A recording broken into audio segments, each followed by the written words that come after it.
திருப்பரங்குன்றத்துல கடந்த சில நாட்களாக ஒரு பிரச்சனை போயிட்டு இருக்கு. அந்த பிரச்சனை குறித்து பல்வேறு தரப்பினரும் தங்களோட கருத்துக்கள தெரிவிச்சுட்டு இருக்கிறாங்க.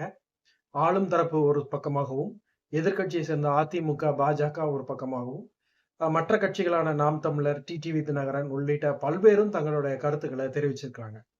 ஆனா, மதுரை மாவட்டத்துல இருக்கிற மொத்த தொகுதியிலயும் நான் தான் போட்டியிட போறேன் அப்படின்னு சொன்ன ஒருத்தரு, இதுவரைக்கும் எந்த கருத்தையுமே கொள்கை எதிரின்னு சொல்ற பாஜகவுக்கு எதிரா கருத்து சொல்லியிருக்கணும். இல்ல அரசியல் எதிரின்னு சொல்ற திமுகவுக்கு எதிரா கருத்து சொல்லியிருக்கணும். இந்த 2 கருத்துமே சொல்லாம அமைதியா இருக்கிறார். அந்த கட்சியில இன்னைக்கு ஒரு இலக்கியவாதின்னு தன்னைத்தானே சொல்லிக்கிற ஒருத்தர் இணைஞ்சிருக்கிறார். அவர் பத்திரிகையாளர் சந்திப்புல ஒரு விஷயத்த சொன்னார். என்ன அப்டின்னா, இந்த திருப்பரங்குன்றம் பத்தி திரு விஜய் அவர்கள் கருத்து சொல்லாதது ஒரு வகையில நல்லதுக்கு தான் அப்டின்னு இருக்கிறார். அது என்ன நல்லதுக்குன்னு தெரியல. எல்லாத்துக்கும் கருத்து சொல்ற அந்த கட்சியில் இருக்கக்கூடிய 2ஆம் கட்ட, 3ஆம் கட்ட தலைவர்கள் கூட இதுவரைக்கும் எந்த கருத்தையும் கொள்கை எதிரியை ஆதரிப்பாங்களா? இல்ல அரசியல் எதிரியை ஆதரிப்பாங்களான்னு பொறுத்திருந்து பார்ப்போம்.